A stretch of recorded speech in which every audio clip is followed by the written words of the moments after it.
The race is on. This is the first podcast brought to you by The Race, the new home of motorsport. I'm Ed Straw, and for our debut, we'll be telling you a little about this exciting new project and taking listener questions on the big topics of the 2020 Formula 1 season. Is Sebastian Vettel headed for the exit door at Ferrari? Can Red Bull finally fight for the championship? Will Lewis Hamilton become a record breaker? And can anyone break into the top three? We'll have a rotating cast of guests on our F1 podcast, but today it's our Editor-in-Chief Glenn Freeman and one of my fellow F1 correspondents, Scott Mitchell. Glenn, this is all very exciting and new.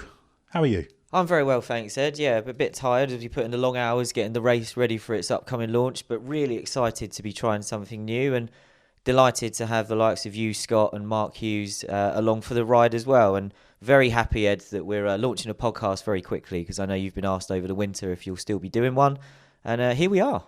Yep, love a bit of podcasting, and we're going to be doing plenty of that, and there will be further podcasts to come on top of our F1 one. So let's just quickly head over to Stockholm, where Scott Mitchell is waiting. Are you being excited for our soon-to-be parted from European cousins? I'm absolutely buzzing, Ed, but also mainly because while you had questions about whether you'd be doing a podcast, I was really, really surprised to hear that there were so many people that were asking if we'd be carrying on doing a podcast together of some kind this year. So as much as you always like to say that you can do better than me, here we are, back together again. So I'm looking forward to another year working together. Yeah, it's going to be very interesting. We've got plenty of F1 races to travel around to. We'll have a big team on the ground at each race. Obviously, there's been a lot of interest in the race. So before myself, Glenn and Scott get into the reader questions, let's hear a little bit from Global Head of Motorsport of the race, Andrew van der Berg, who can tell you a little bit more about this project. Well, we're a new digital motorsport platform that's hopefully super serving the super fan with world-class motor racing content. Obviously, we're going to have a web platform that will be where you'll get your sort of traditional in-depth news analysis, technical analysis, and all the other great content that you would expect. But we'll also be prolific in video through our YouTube channel. We'll be making a host of different podcasts, much like this one, but also branching out across the other forms of motorsport, and we'll be prolific across social as well. And that's not just tweeting links to our stories, that's creating content primarily to exist on those social channels. So I've had a few questions asking if we're doing anything in print, and it's a hard no. That's not anywhere on the horizons, but what we are hoping to do is create the ultimate destination for the motorsport fan. Obviously, there's been lots of interest in, you've been announcing various journalists, myself included, and various staff members to join. So can you run through the team? Yeah, I mean, that was one of the most exciting things about being able to be involved in this project. I think I've been incredibly lucky that for a Formula One team, I've got yourself, Mark Hughes and Scott Mitchell. I think you're spanning a whole host of skills, from a profound understanding of how the performance of the cars work, an amazing contact space across the sport, and a newshound sense that we really need to sniff out the best of those stories. So honestly, I don't think I could have asked for a stronger lineup than that. And of course, it's not just F1. We've had some other announcements of correspondence in other categories, and there's lots of interest in what we will be covering, what we won't be covering. So what can you reveal about the categories that will be getting the coverage? So there's going to be 5 key pillars to our coverage. Obviously, Formula One, as it still remains the single biggest form of motorsport in the world. We'll be doing MotoGP. I believe that our lineup for that coverage will be announced this week, possibly even today, depending on when you're listening to this, which is the second largest. And we will be treating all these championships in the same way in terms of the depth of our coverage. We've already confirmed that Sam Smith is our Formula E correspondent, with support from Peter McCall from a technical side of things, which reinforces our commitment to in-depth coverage there. And then we'll also be going into IndyCar with the same level of commitment. What's happening over there with Roger Penske's organisation taking over, plus, I mean, just the fantastic racing there's been. We think there's a real potential growth and for our audience to enjoy there. And the final thing is we will be covering to the same level of let's say, quality and professionalism, motor racing esports, or sim racing as it's been known to a lot of people in the past. We won't obviously be doing the same type of coverage because it doesn't lend itself to that, but we will be applying the same level of rigour professionalism to our coverage there. We'll be announcing a few more details about how that will actually work, but the idea is to try and bring together a diffuse world. There's been a lot of I think you could call it tribalism for whether you're a console or a PC gamer, or even within the games and that, whether Assetto Corsa or iRacing or rFactor or whatever. But we will be aiming to cut through all of that and to surface the best content. That's not to say we won't be covering anything else. Absolutely not. We'll have a significant presence at Le Mans, and we'll be doing all big stories from the other championships around the world. It's just that our primary focus will be onto those.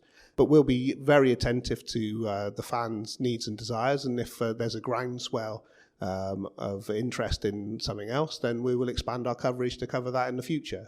It's just that to begin with, I had to make a call on where to put the resources, and they're the 5 places I decided to do it. And obviously, people listening to this podcast, that's one thing that's out there. We've got social media accounts running. What's the general timescale for other strands of the race? So we'll continue to announce who the journalists are covering the remaining series over the rest of this month, with hopefully another 1 or 2 podcasts and certainly a video dropping in that time.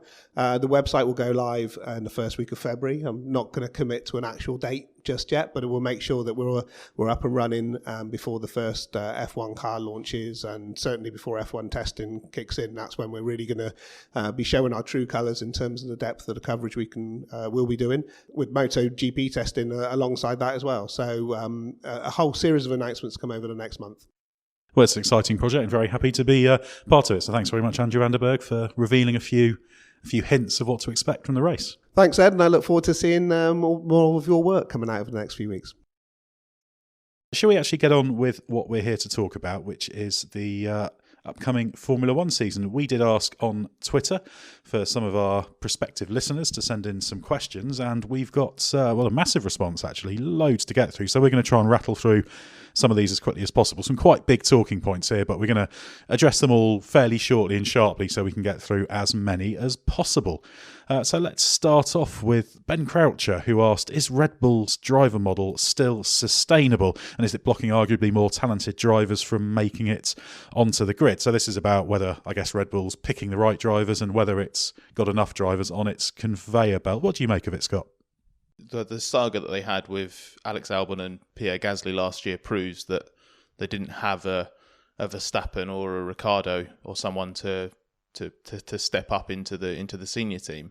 But part of the reason they did that is because they mismanaged the Carlos Sainz Jr. situation. The way he's performed at McLaren would suggest that he'd have stepped into that Red Bull and been much more competitive, a bit more maybe adaptive than Gasly was. I don't think it's a problem that Red Bull has in terms of producing drivers, because although there is this little bit of a gap immediately below F1 right now, or if Dan Ticktum hadn't fallen out of favour last year, they'd have probably a ready-made Toro Rosso driver waiting in the wings. And they've got a couple of guys sort of below that level that are pretty good. So I don't actually think they're making a massive error in terms of identifying talents. I just think they've maybe been a little bit too hasty, or maybe they've put a little bit too much emphasis on Verstappen in the last few years, which meant someone like Sainz fell by the wayside. And then because you have like your sort of absolute top tier driver, then someone just below them,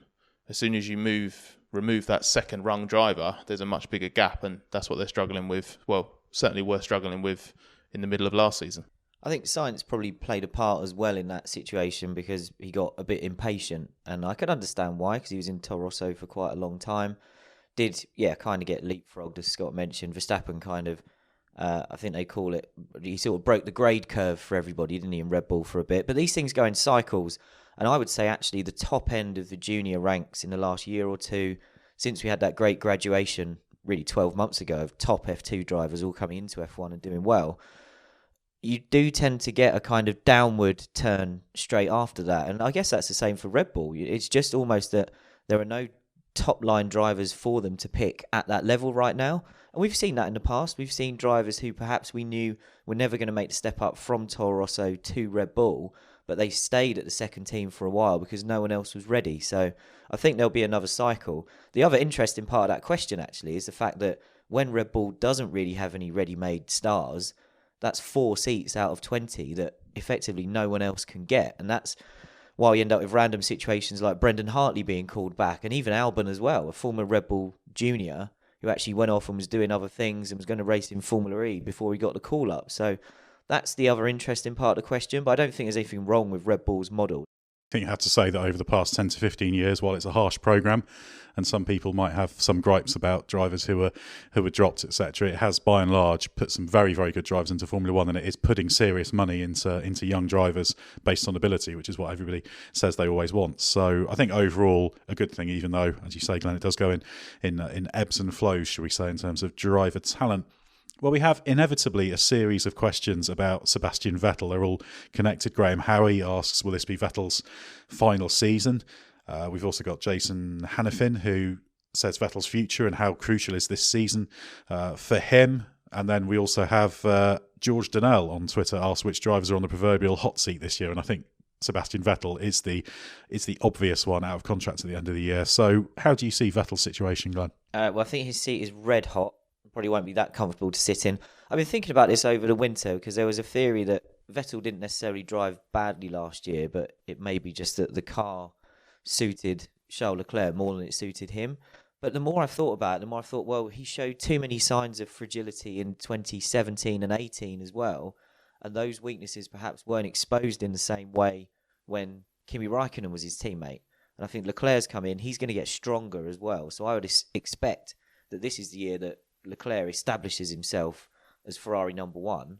And then the question for Vettel is, does he accept life as a number two and stay at Ferrari? And does he fall into the Raikkonen role where you become the guy who doesn't really upset the apple cart? I can't imagine him doing that.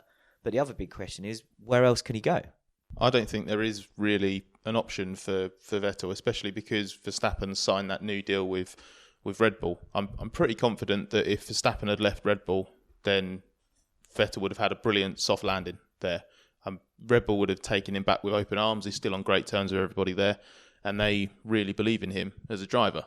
So I just think that Vettel's run out of options, which is crazy for a four-time world champion who dominated this sport 10 years ago. We were just about to see the beginning of Vettel's absolute peak, weren't we? But who'd have thought that in a few years it would go as south as it did? I agree with what you said, Glenn, about the fragility that he showed, because while I do believe that the car wasn't necessarily to his liking, and he exhibited that Jenson Button trait of being good or being mega on his good days, but being a bit off it on his bad days.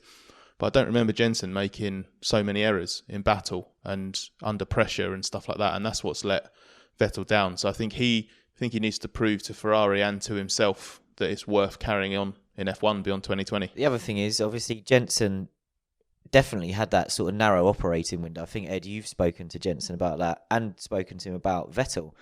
But I didn't see Jenson causing trouble in the same way Vettel did. You think of things like the team orders confusion and the accident in Brazil that I do think was his fault. I don't really think Jenson, say when he was alongside Lewis Hamilton, wouldn't play up in the same way. And that's why I can't see what Vettel does next if he can't go to, as Scott says, somewhere like Red Bull. There's not a top team available. And it's kind of Fernando Alonso syndrome again, except Alonso's troubles tended to be more off track than on it, whereas Vettel seems to be causing the problems on the track. Well, this is the problem for Vettel. I think Ferrari can handle a driver who's not as quick as Leclerc, as long as he's thereabouts and scoring big points. But they need him, A, not to be causing trouble, not to be driving into him into Lagos, not to be just creating friction within the team, and B, they need him not to be driving into people and making big errors. And there have been far, far too many big errors in recent years, which is why I think currently Vettel can earn a new Ferrari deal, but I think now it's probably looking less than 50-50 chance in his favour. So he's got to have a really strong and collaborative, shall we say, start to the season. And I think that inevitably makes him the most under pressure driver. Now, we also have Stephen Gate, who asks, with Max re-signing at Red Bull and the rumours of Honda leaving after 1 year's extension, does this mean Red Bull has secured Mercedes engines? Why would Max walk away from a Mercedes-engined Red Bull? Well, Scott, what do you make of that suggestion that perhaps there could be a Mercedes engine future for Red Bull? I was just gathering my thoughts. Sorry, that was that took a while for me to try and. Scott was just considering the idea of an F1 without Honda, where he can't be the Honda correspondent, and I think he looks terrified. I'd lose my job. I've got nothing else to offer. I'd be utterly stunned if that happened, because you'd need the Mercedes works team to withdraw, and probably one of the customers to disappear as well, first of all, to make it realistic for them to supply a team, but also because Honda doesn't want to leave F1. They're making an effort to cut costs, because they still need to just convince, I guess, the board that it's worth committing longer term. But they've got a deal to 2021. Max's deal runs to the end of 2023, and conversations between Red Bull and Honda have long been underway to extend their deal to 2022 and 23. So I don't see that partnership going anywhere. The only thing that will make a difference is if, for some inexplicable reason, Honda makes a massive backward step this year, which, considering they're evolving the engine concept and the regs are staying the same, I can't see that happening. All signs actually point to them making an even bigger step and getting on terms with Mercedes, or at least really close to Mercedes. And the Red Bull Aero platform improved massively last year. So I can't see anything other than a title bid. That would be a failure if there wasn't one. But I just see that Verstappen, Red Bull, Honda alliance. I think it's the nearest thing he's ever going to have to what Hamilton's been able to build at Mercedes, obviously without the massive rule change that has given him a massive advantage. I think, if anything, it tells us more about the possible Honda future. I'm sure that Verstappen's new longer-term deal has got some contingency in there that it does require Honda to carry on for the longer term beyond the current deal. So I just can't see Mercedes powering Red Bull, certainly not while there's a works Mercedes team in Formula One, and obviously they have plenty of other customers at the time. But I think the real question with the Verstappen deal is, what are those options and get-outs that could be triggered? Because he's in such a strong position. Every team would want Max Verstappen if they could get him. So he's probably been able to dictate some fairly flexible terms to Red Bull. That means that Red Bull and Honda need to deliver, and deliver well, in order to be absolutely certain of keeping him. We've also been asked by Ansi Rulamo about the driver market. This is related to Max Verstappen. The silly season everyone predicted seems to be losing steam. That is true in that, insofar as Leclerc and Verstappen have been signed to long-term deals, but Glenn, there's still plenty of interest with Lewis Hamilton out of contract, Daniel Ricciardo. It's one of those ones that could go either way at this stage, couldn't it, in terms of the silly season? Yeah, if you remember, we thought that we were going to have a boring silly season in the summer of 2018, and then Ricciardo signed for Renault completely out of the blue, it seemed. I think even Red Bull thought they had Ricciardo agreeing to the deal that they'd offered him. And then that all went a bit crazy from there, because it created this domino effect. It is a shame to have probably the two most important drivers for the future of F1's driver market are already locked down this early in Leclerc and Verstappen. I suspect, you were talking about, why has Verstappen signed for Red Bull? I think there must be a Mercedes and Hamilton factor there. And I reckon Verstappen's probably had an indication that there won't be a lead Mercedes driver available after this year. Because if there was a chance of that, he wouldn't sign his Red Bull contract yet. Red Bull would wait probably until the last minute if they thought there was a chance of keeping him. But I think Ricciardo's a big one, because Renault massively underperformed last year, really disappointing. They're paying him a lot of money, but how long do you want to be paid a lot of money to drive around in a team that actually regressed from being the fourth best and didn't close up to the leading cars? They fell behind a resurgent McLaren. So that'll be interesting. The second Mercedes seat is always interesting. We're going to be looking at maybe Ocon's off the radar for that. Now he's ended up at Renault. But if George Russell can start troubling the back end of the midfield in a hopefully more competitive Williams, will there be a point that Mercedes go, actually, let's give him a go? They seem obsessed with giving Bottas only 1-year contracts. So there's always that Bottas intrigue. He either starts the season well and you think, well, he'll get another deal. Or if he struggles next to Hamilton, he's immediately vulnerable. The Vettel thing is going to be really interesting. We've already talked about that. And obviously Red Bull can be absolutely bonkers at any moment. They could just decide, no, we're going to do this. Oh, we found some kid in GP3 or whatever else. Let's put him straight into F1, which is obviously harder these days. But I think there's enough at the moment. But I can understand where people have gone, this is going to be a great silly season. All the top drivers potentially out of contracts at the same time. And then by January, we've got two of the best seats and two of the best drivers locked down. We've ended up at the point I actually expected us to get to, but about 7 or 8 months earlier than I was hoping. Without the suspense. I was hoping we'd have at least a few months of fun, but we might still get something. There was that the idea of Hamilton going to Ferrari is obviously massively appealing, but the fact that they've set out their stall with Leclerc for the next 4 or 5 years, it doesn't obviously completely rule out Hamilton going there for 1 season or 2 seasons. It just makes it really even less likely than it was before. It'd be very un-Ferrari, wouldn't it, now? Yeah, exactly. And I agree with what you said about with Verstappen. He's probably had an inkling that he's not going to have a better option, basically, than to stay with Red Bull. I'm sure there are ways for him to get out, or things that he could get out, ways he could get out of that contract. But I'm interested to see what happens with the second Ferrari seat, the second Mercedes seat, and the second Red Bull seat, because I would expect Lewis to re-sign at Mercedes. But as you said, if you've got the opportunity for Russell to pop up somewhere, or Ricciardo to either get the Ferrari move or even go back to Red Bull, because they still think really highly of him. He didn't leave on bad terms, even though they had that surprise split with Renault. And if Vettel does a job, why would Ferrari want to change that up? Because you've got a 4-time world champion there that might actually behave himself. In which case, maybe Ricciardo goes back to Red Bull. So there is still enough intrigue for me to care about the silly season. It's just not quite what we all hoped it would be.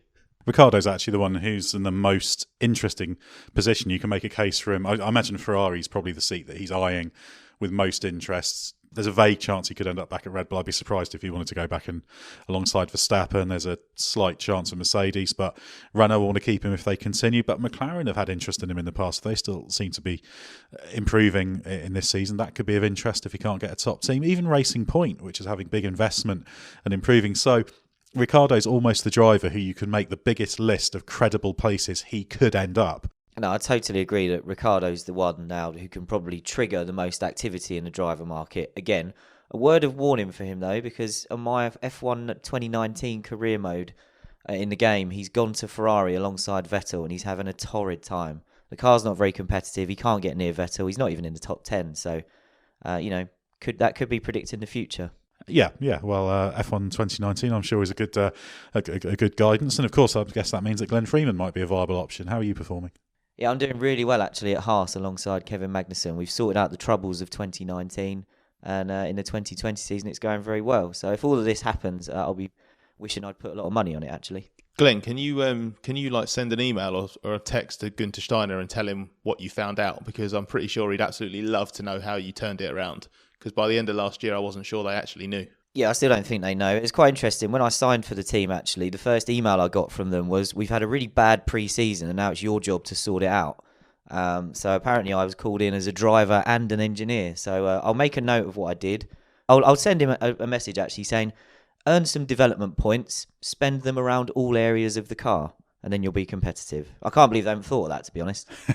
Yeah, they need to be better with the way they spend their development points. Well, let's move on. We've got a couple of questions here related to number of cars on the grid. Ian Kelly says, should there be an increase to 24 cars on the grid because there's many talented drivers unable to get a seat? And Gakula Manikam, if I've pronounced that correctly, says, how many teams is too many teams in the current form of Formula One? Well, Scott, I mean, there is provision for 24 cars on the grid. We could have that many. There's space for them, but obviously we've been set at 10 teams for a few years now, since the new influx of 2010 have gradually fallen by the wayside over the years. So, I mean, how many teams should there be? Is there a chance of there being an 11th, 12th team in the coming seasons? I think there's a chance, but the ability to have it as a competitive new entries is gone now.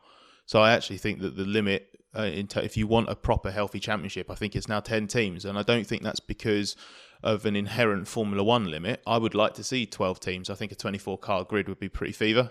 But what are you going to do now? If you come in as a new team, I think you're just stitched up from the start, because the opportunity was to bring a team in where they could spend money, time and money, preparing for 2021 and joining a championship with a more even playing field amongst your rivals and not on the back foot. But now, because they're saying no new teams for 2021, any new teams will come in after that, you've got these massive new regulations, and every other team on the grid is going to have a year or 2 years of nailing these regulations and learning the pitfalls and stuff like that, and you're going to come in at a disadvantage. So I just don't see realistically, unless a megabucks team comes in and is able to hit the cost cap to its absolute limit and nick a bunch of really experienced engineers and designers, etc., etc. I don't see how someone can come in after 2021 and do a particularly good job. Well, the Haas team obviously is the most recent example of a model that's sort of worked, but there's question marks about whether they'll continue, and they've struggled to get the things that work financially. And the other side of things is that the teams themselves, obviously, if you've got 10 teams, that's 10 teams sharing their share of the revenue. But to have an 11th or 12th, that means that things are diluted. I mean, one of the questions there was how many is too many teams. Now, we have seen that the peak, actually, Glenn, in Formula One was 1989, one of my favourite seasons, when there were 39 drivers attempting to qualify. And obviously, that's definitely not sustainable. Fun as non-qualifying. It was awesome. Pre-qualifying was amazing. It was great, but that's not really a sustainable model. So how many is the sort of right amount for a sustainable, workable Formula One? Obviously, the teams would say, yeah, no more, because we don't want to share the money. But what do you think is economically viable? Well, given the era that I started following F1 properly in, when pre-qualifying was a thing, but obviously you had 39 cars at times trying to get into a Grand Prix, but only 26 started. For me, I've always wanted F1 to get back to 26 cars, but the 2010 influx of teams that you mentioned has kind of put me off that, because I thought, this is great, more cars on the grid. It always feels like 20 isn't really enough, but just seeing those teams struggle so much, and as Scott said, if someone comes in late now, it's probably going to be the same, unless we can find another Gene Haas or two who are prepared to spend a lot of his own money to do it the way that he's done it.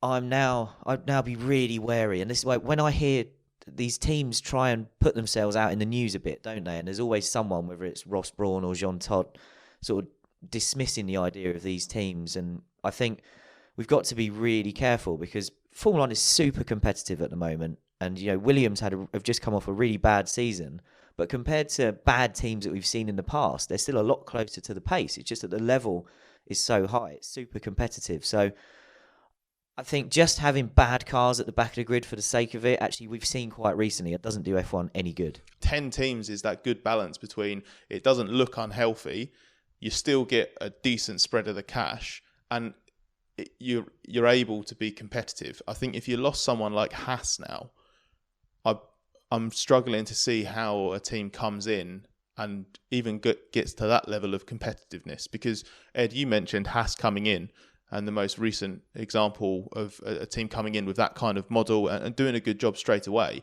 But I don't think if Haas had come in 2018, a year after that major regulation change, not 2016, the year before, I can't see them doing anywhere near as well. What matters is how effective and strong and stable the teams are. I wouldn't like to cap it at 10 teams, because I think you do need to be willing to take an 11th or a 12th team if they're good, credible, stable organisations.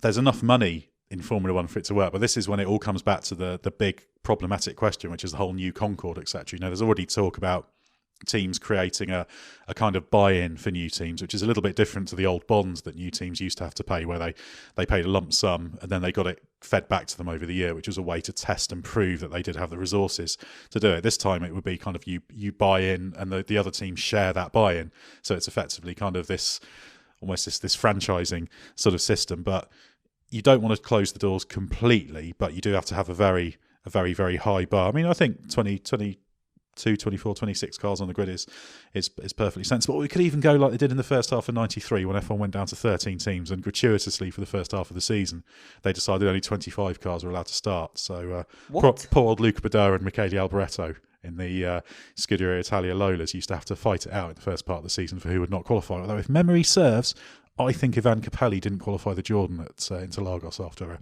a big shunt. So yeah, so unnecessary. So there are. Why do they do that? It's a very strange move. Just seems there were nasty. 25 car grids at that period. So on to our next question. This comes from Frank_8899. I'm not sure if 8899 is his surname or not, but the question is, despite having more titles than any other team, have Ferrari actually underachieved historically, considering their resources and the fact they've had their own test track? I would have expected even more titles from them. Glenn, what do you think? Ferrari as underachievers? Yeah, I mean, Frank mentions that they've won the most titles, but that's partly down to how long they've been around, i.e. since the start. Ferrari's history is littered with periods of underachievement that in many ways are more famous than the periods of the most recent period of domination, of course, being the Schumacher era. But that's almost the exception. That's the time they got it right and they put all their resources to good use. But the rest of the time, you look back through, the 70s and the 80s, and the 80s was a particularly painful time for Ferrari. And there were constant questions being asked of how can you have more money than anyone else, your own test track, as Frank mentioned in the question, all this at your disposal, and you're not achieving anything. And I think Ferrari is the most under pressure team in Formula One constantly. We know that when Ross Brawn went there, he couldn't believe the obsession over the newspaper clippings and that sort of thing. And I think that still plays a part today. The Italian media is all over Ferrari like a rash. So, yeah, I would say really for what they are, for what they get. Remember, we were talking about the Concord Agreement recently, or the commercial agreements that we have in F1 at the moment. Ferrari gets an unfair share of the cash as well, and still can't win enough championships. So I think he's right; they've definitely underachieved. Especially because the target is to win the title. So just because they've been winning races in recent seasons, that doesn't really, for me, sort of mitigate against the overall or the overarching failure. Because if you look at McLaren and their fall from grace, and obviously they did a really good job last year. It'd be good to see them continue that. But their sort of failings are much more pronounced because of how bad it got. So because they fell away from podiums and victory contention, it looks really, really bad on McLaren. But actually, if you're judging teams purely on the ultimate goal, which is to fight for titles and to win titles, and especially when it comes to winning championships, Ferrari's no better off in the modern era than McLaren. So while I'm not saying that Ferrari is in any way in as bad a shape as McLaren's in, I just think it's a good example of the fact that while Ferrari has been there or thereabouts, it hasn't done the job in over a decade now. So that is a fundamental failing, and they go through these big fallow periods, don't they? So something's not quite right. It's almost, as you say, Glenn, that Schumacher era with the mega team that they sort of put together is the exception rather than the rule. And just because they've been around for a long time, it doesn't make them the biggest or the best team. Now, Glenn, the next question comes from Lee Mills. This is asking us to have a look into pay drivers, as it seems this is one of the only, or at least very few sports where this happens. Now, this is quite a big topic, so we can only really have a very quick go at this. But pay drivers in general, they're just a fact of life, aren't they? We do see, I get that's Nicholas Latifi is bringing money to the team. Obviously, Lance Stroll has connections to the Racing Point ownership. I mean, even Sergio Perez, who is an excellent midfielder performer, there is heavy sponsorship behind him. So is there any end to this, or is it just the way things are in such an expensive sport? Yeah, I think that's the problem. Motorsport is expensive. You need money to climb the ranks. There was a part of that question, Ed, that you didn't read out, where he referred to team owners employing their sons, which I guess was a reference to the Strolls. Unfortunately, I think it's a necessary evil that we have to accept, because potentially if Lawrence Stroll didn't lead the buyout of Force India and create Racing Point out of that and put his son Lance in the team, F1 could have lost the team, or could have had an owner may have taken over who wasn't as credible or wasn't as committed, might not have stuck around for very long. And it's just the way it is with something that's so expensive. As a comparison in the question to a football manager putting his kid in the first team, that occasionally does happen in the past, but there's not the same issue with running costs for football teams, and obviously the players don't need to provide the funding. So I can't see it going away. I don't think it's been that bad until recently. I think we actually went through a phase where I think Perez is a good example, actually. He's a driver who deserves to be on the F1 grid. He just happens to bring money, and the more of those we can get, the better, I think. And in some ways, it's up to the drivers and their management teams to find the cash. Well, let's move on to the next one. We've got quite a few questions about Zandvoort here.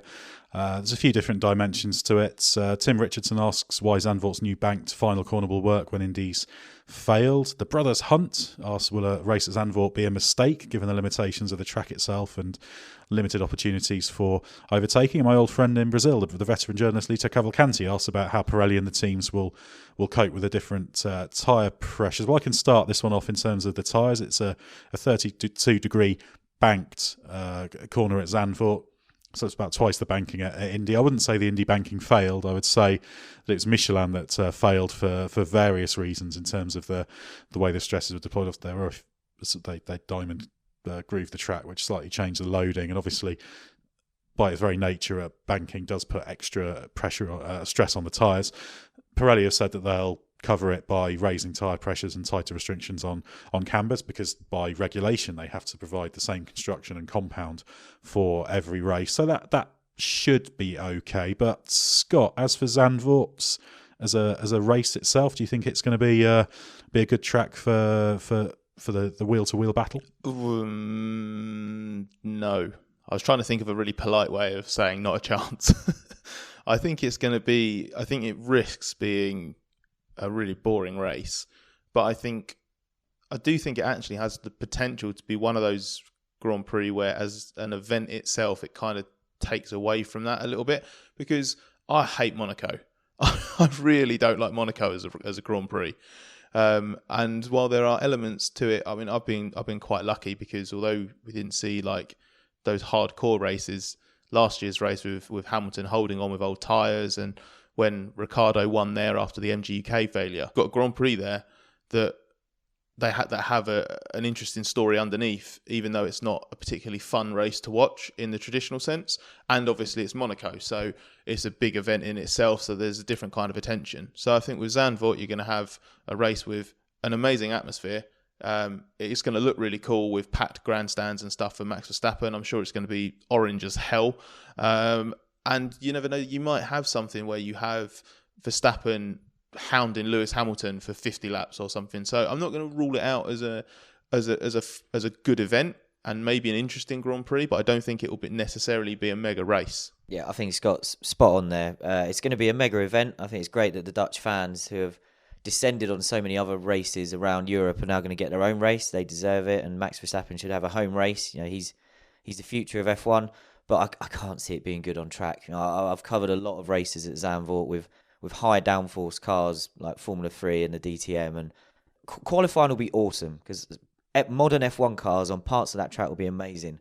But the race, I think, is going to be terrible.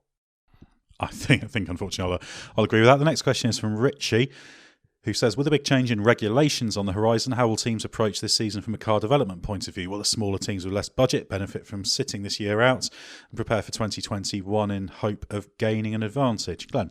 I don't think teams do that anymore, do they? Yeah, we all look back to the 2008-2009 scenario where you had, Honda wrote off the season, and then what became the Brawn was this amazing world beater at the start of the season. But we've had some regulation changes since then. I don't think teams operate in quite that way anymore. They're bigger, so they can carry on developing two cars at once. Even the slightly smaller teams have a lot more people than they used to. So I don't think we'll have the classic. We always look for it, don't we? We always ask people, if a team starts a season badly, we say, oh, you're going to write this year off and focus on next year. And they always say, well, no, we've got a development program, and there's not really a way to accelerate the upcoming car by writing off this one. And there's still a lot of carryover internally on the cars as well, even under a big regulation change. So as fun as it used to be when a big regs change would shake up the order, I don't see the midfield teams seeing that as an opportunity for that reason. Plus, they all want to do as well as they can and be as far up the championship as they possibly can do. Honda was in an exceptional position back in 2008, so ideally, exceptionally rubbish. Well, exactly. Ideally, they'll all want to start the season well and be able to transfer their full resources onto the 2021 project as early as they can. Although all of them, every team will have already started on 2021. The wonderfully named McLaren Hippo asks, will Lewis Hamilton surpass all of Michael Schumacher's records? Scott, will he? I reckon he will, actually.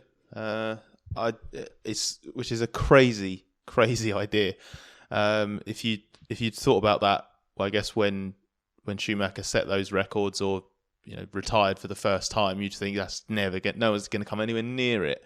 But no one could have predicted the way that Mercedes and Hamilton have dominated F1. So if you take how successful he's been over the last few seasons, the win records, pole records, the podiums, etc., I just think if Mercedes get anywhere near having a title challenging car, we know that Hamilton's good enough now and relentless enough to bank 7, 8, 9, 10 wins over this season, because the argument that it's getting harder and the rivals are getting better, it doesn't have any weight to it, because he's just equalled his best ever win tally in a single season with 11 victories. And this was when Red Bull and Honda turned it up in the second half of the year, and Ferrari had its own performance. So Hamilton and Mercedes is just a really annoying juggernaut, isn't it? I can't see anything really getting in its way.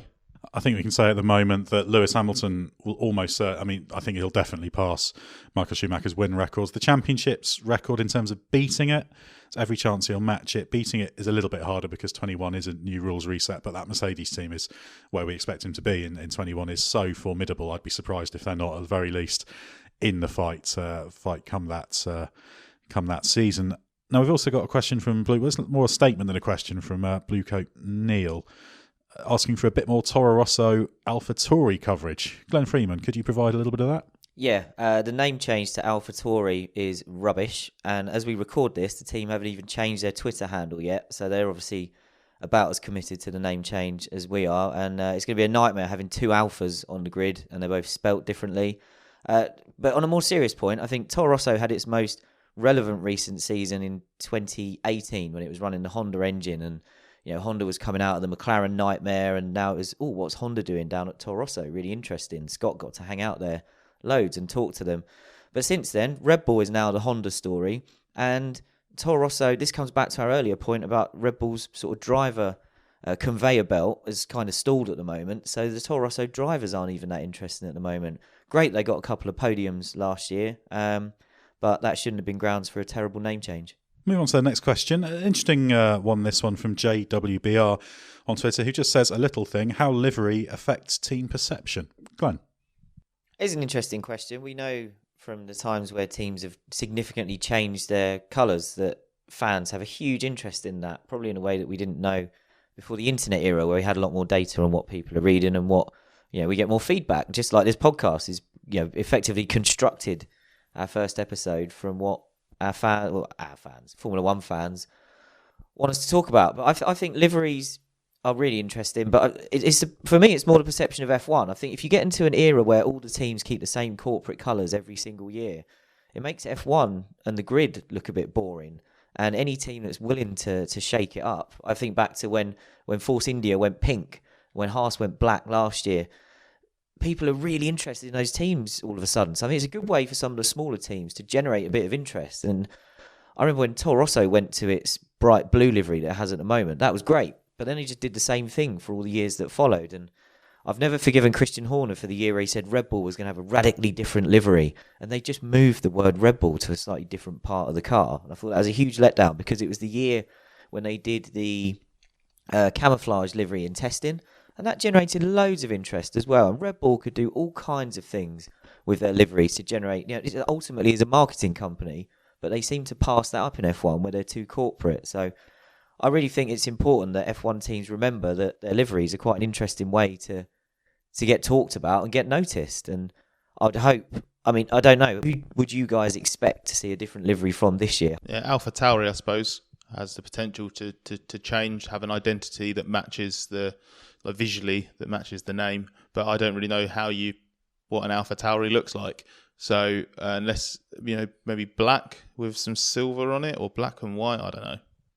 So I'm going to do some research and look at their website, which I have looked at in the past. It's it's quite dark and spacey and purpley and green.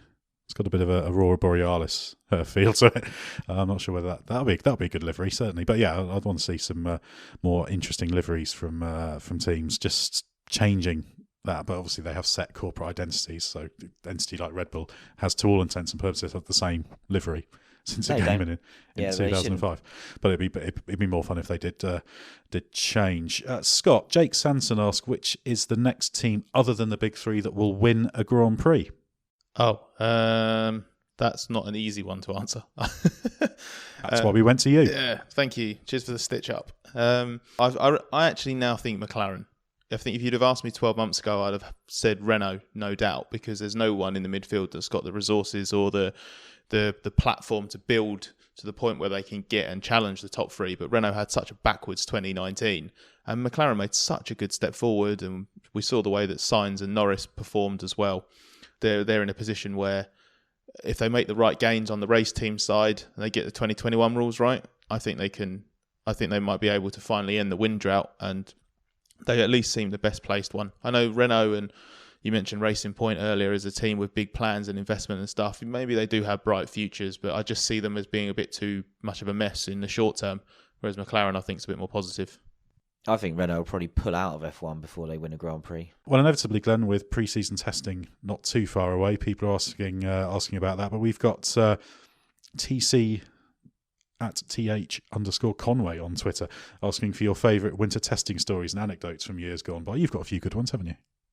Yeah, I've had some fun at F1 testing over the years. The one that stands out to me would be crossing swords, shall we say, with Michael Schumacher, which as a 90s fan of Damon Hill and Jacques Villeneuve was quite exciting. It was 2011 and Mercedes had started testing at Jerez really poorly, and they were under pressure, I think, in Germany in particular, because this was obviously the second year of what was supposed to be buy Brawn, paint it silver and win the championship immediately. And they seemed quite well off the pace. And then Schumacher had a day where he was quick. And I'd just been covering DTM for 4 years at the time, so I had some reasonable contacts at other parts of Mercedes and kind of got tipped off that the phone call might have come in to show a bit of pace, shall we say. The other phrase for that would be glory run. Didn't go as far as saying to Michael, did you do a glory run? But I kind of constructed a question along the lines of, how important was it to show some of the pace of this car today? And the way his face changed was absolutely terrifying. I think we've all seen Michael Schumacher's sort of the stern face that he used to have, the presence that he had in the paddock. He was an intimidating figure, I think, on and off the track during his time in F1. And he took a long deep breath, paused, scowled at me for a bit, and then said something along the lines of, he basically said, "You don't know what you're talking about." And in a slightly disrespectful way, I told him that I do know a reasonable amount, which upset his manager, Sabine, at the time as well. And then we just sort of had an argument for a couple of minutes to the amusement of all the people that were around us. I wrote an article about that experience and got torn to shreds by all of Michael's many passionate fans on the internet. But we came away from that test, Ed, I seem to remember saying that we thought Mercedes were about 2 seconds off the pace. And how far off the pace were they at the first race? Can you remember? I seem to remember it was 1.9 something. And I think from memory, the first 3 races there, the lead Mercedes was 1.9 something off the pace. So yeah, it's certainly not Michael Schumacher's fault that Mercedes wasn't there. No, not at all. And I should say actually that I was pleased to get another chance to have a few interactions with Schumacher. Actually, when I think I fill in for you at Valencia in 2012 when he got his podium. Yes, and that weekend his media sessions kept clashing with I think Lewis Hamilton's, and everyone was going to McLaren because Hamilton and McLaren, their season was a bit up and down that year, so there was a lot of interest in it. And Michael was very courteous with his time. I always found him quite easy to deal with, actually. You ask him a fair question, he'd always try and give you a proper answer. We also have a question from Alex Davey, which is saying, will Red Bull and Honda deliver a car that Max can mount a title challenge with, given Red Bull's tendency to start a season slowly? There's obviously quite a lot of interest in that. We've also got Phil McWilliam asking, do you think the title fight can be between Lewis and Max? On base, they both have weaker teammates, while Seb and Charles will end up taking too many points of each other. But I think the key question is, can Red Bull actually be a title contender? And crucially, to do that, can it start the season strongly enough? Scott? I don't see any reason why it shouldn't, and that's why I said that there has to be a title assault, and anything less will be a failure from this year, because Honda made good gains last year, and it made such impressive progress to the point where they were back at that end 2018 level of performance, weren't they, last year, where they were fighting for poles and they were strong in qualifying, and if they weren't quicker than Mercedes, they were at least quicker than Ferrari. So they got into a point where you're just like, okay, well, if you've got a few months of development in you, then surely you need to make the next step. Red Bull is adamant that it's going to start the season stronger than it did did last year, because there's no aero rule change to trip them up. I think they got them wrong. I think they'd got to the point where with the previous front wings, they were manipulating the airflow exactly how they wanted at the end of 2018, and the direction that they took at the start of 2019, I think they misjudged it slightly, and they spent half a season catching up. So you've got a situation where the aero platform should be strong.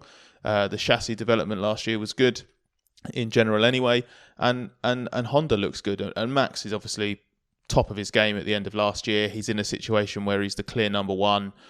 He's got everyone pulling in the right direction. Red Bull love him, Honda love him. He's got a new contract. Ferrari's Ferrari, so presumably will do its best to implode at some point unless there's a massive change there. And I think that's what's going to undermine Charles Leclerc, is ultimately the fact that Ferrari haven't put together a title challenge. So I think Red Bull is the best bet to challenge Mercedes, and obviously that'll be Verstappen over Albon, subject to some kind of absolutely massive surprise. Nick H asks, how would you reintroduce frailty and attrition back into F1, given some of the best days had bags of both? Glenn? I don't think you can. I think the teams and manufacturing and technology is just too good now. I totally agree with the question that unreliability was one of those added elements of jeopardy in old days F1 that meant that a race could be worth watching all the way to the end, even if someone was a long way out front, because there was a fair chance the car might break down. That just doesn't happen anymore, and that's why people like Ross Brawn are talking about ways of finding other ways of introducing jeopardy into F1, and that's why there were conversations about qualifying races or reverse grids and that sort of thing, because you're never going to get back to the jeopardy that we had before, where someone could break down or could get into Ayrton Senna Brazil 91 style gearbox dramas and they have to limp home. That's very rare now, and I don't think it'll ever come back. Yeah, ultimately you can't encourage it because unreliability is an absence of quality control. It's not a thing in itself, is it? Next question from Robbo on Twitter is, which of F1's new guard are most likely to topple Hamilton, or will he retire top of the heap? Let's have one-word answers from each of us on this. Scott, you first. Verstappen. Good, one-word answer. Glenn? Leclerc. I'm going to say Verstappen, but Hamilton probably will retire top of the heap. Oh, that's not a one-word answer. I think you're right. You cheat. I make the rules, I don't follow them. We've also got some questions about Esteban Ocon. David Ball says, with Ocon's potential at Renault, will he outperform Ricciardo? We also have Drew Gibson, noted motorsport photographer, who says, please nothing about tyres. Sorry, we did mention tyres earlier, but asks how Ocon will fare against Ricciardo. And Ben Rothberg also asked, does Ocon stand a chance against number one driver Ricciardo? Glenn, what do you make of Ocon's hopes at Renault? I think it's fascinating. I was really interested last year to see Hülkenberg versus Ricciardo, because I thought we'd finally get an answer on just how good Nico Hülkenberg was, and the fact that he's not in F1 anymore probably means that we got that answer, which is a shame. Ocon is another one who's been tipped to be the absolute real deal, and Ricciardo's the perfect benchmark for that. We've seen him in a race-winning car. We know how good he is. I think he's comfortable now at Renault. I don't know what you guys think. It looked to me like Ricciardo developed as the season went on. So there's a very high bar there for Ocon, and I think we'll find out quite quickly, actually, just how good he really is. My suspicion is that he is an absolute top liner, and that had Lewis Hamilton perhaps walked away from F1 a bit sooner, Mercedes probably would have put Ocon in the car and he would have quickly become their lead driver. Yeah, it's going to be one of the most interesting battles, I think, of the season. Now, P.O. Trek asks for an honest analysis of the state and direction of Williams racing. Well, obviously, Williams has had a very, very tough time the last 2 years. Last season was its worst season in Formula One, and the previous season was also its worst season in Formula One as a constructor. So, they're underachieving desperately. Yes, there are things that go against the team. They're probably the only truly commercial team, and that there's not a parent company or shareholders injecting money, so that is difficult. They are an independent team, that is difficult, but none of the disadvantages they've got, the financial disadvantages, etc., excuse the level of performance. It was not anywhere near good enough. This year they have to take a step forward and at least be dicing properly at the back of the midfield. There's no reason why they can't do that, and then they can at least take some steps forward as the years go on. But yeah, Williams, the future of that team does depend on it getting itself together properly, and I think there have been a lot of changes. We've also seen the questions about what Pat Simmons was saying about future engine tech. Scott, Luke Harrington says, where do you see the future direction of F1 powertrains going? Could we see hydrogen fuel cells or even fully electric? And there's also a question from Zoe Timbrell saying, like to hear more discussion. Pat Simmons recently spoke about this at a conference and sounds like F1's taking an interesting approach. Now, this is a massive topic. And in fact, Jan Sargent at Forex also asked about future engine regulations and noticing tweets about two-stroke engines. This is a huge topic. So the very, very briefest sort of summary, Scott, where do you see F1 going? Or is it still up in the air with the next generation power units that we're going to see? It's 2025 or 26, isn't it? Those are due. Yeah, it's not set firmly. I think it'll be a hybrid engine. I think anyone who sort of equates Formula One with going electric or sort of some kind of thing with Formula E or whatever, that's wide of the mark, because FE's got that electric side covered. F1 needs to find alternative ways of becoming more sustainable and more efficient. So I think a hybrid engine, Simmons has talked about moving away from petrol-based engines as well, so maybe hydrogen fuel. And the talk of a two-stroke engine is quite interesting. Simmons says that there are elements of two-stroke technology that basically are being applied in road car uses that give more than 50% efficiency, and it's not what it used to be in terms of two-stroke. Because Glenn, I'm pretty sure that when anyone mentions a two-stroke engine in your company, you have the same image that I do, which is a bunch of two-stroke TKMs being bump started and loads of smoke coming out the back, which isn't massively environmentally friendly. It'd be a great image for F1 though, wouldn't it? All the mechanics stood around the back before the parade lap and having to run along with the back wheels in the air and then drop them. And then Lewis Hamilton reaching over, getting the choke. And then dispersing wildly, desperately trying to avoid the mass of cars behind them. Absolutely terrifying. I don't know how more dads didn't lose their legs during that era of karting. Well, we're running a bit low on time, but I wanted to get through as many as possible. So let's have a few quick fire ones here. Short answers. Jose Gonçalves asks how you get more fans to F1. Should there be 2 tyre manufacturers to achieve this? Glenn, should there be a tyre wall? No, it would be expensive, and I don't think it's the best way to make the racing more exciting. Well, a question from someone we know well, motorsport journalist Andy Hallbury, says, which F1 drivers today could you see wanting to do the Indy 500 if they could? There's no one who stands out immediately to me. So if I had to pick one for Andy, because he's gone to the trouble of asking the question, I'd say Daniel Ricciardo. He's got an appreciation of the wider world of motorsport and American racing. We know that his number 3 is based on Dale Earnhardt, which is obviously NASCAR related. But it could be the sort of thing where I could see him going, you know what, I fancy a crack at this. Also got a question from the Bat Marker, who said, should McLaren expect a drop in performance and reliability from their Renault power units in anticipation of the switch to Mercedes? If so, how many spots will they fall in 2020 standings? I'm going to say no, they shouldn't expect a drop in performance and reliability. Renault will still want to supply good ones. Obviously, the works team will get the very best ones, but they don't deliberately manufacture good and bad engines, shall we say. There's always very, very tiny tolerances that can make minute differences, and I'm sure they'll keep the best ones in their pool, but any works team would do that. I'm not convinced McLaren will fall any spots in the constructor standings. At worst, they're going to be 5th, and I suspect they'll be 4th. The main question there is whether Renault can take them on. Also got a question from another person we know well, Anthony Rollinson, another well-known Formula One journalist. When will F1 cars revert to sensible dimensions, Scott? When there's a massive, massive shift in technology that means we don't have to have huge cars to accommodate these kind of hybrid engines with electrical gadgets and stuff. Yeah, they're too big at the moment. That's what the question's getting at. They look ridiculously long, and yeah, that can't come soon enough. But I agree with Scott. I think it's a way off.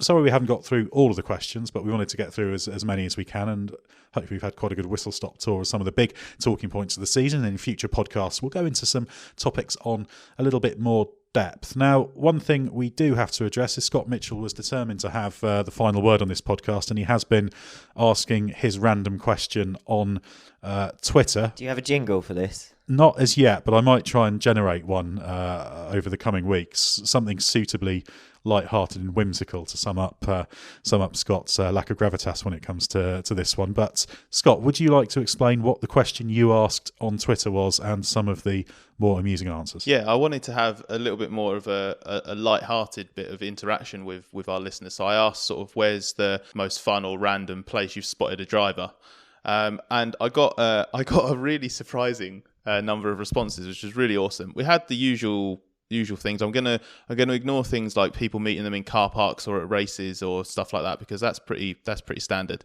But I've got a decent list of some of the better ones. Dan Thompson said that he bumped into Lewis Hamilton on Santa Monica Pier while Lewis was walking his dogs with his mum.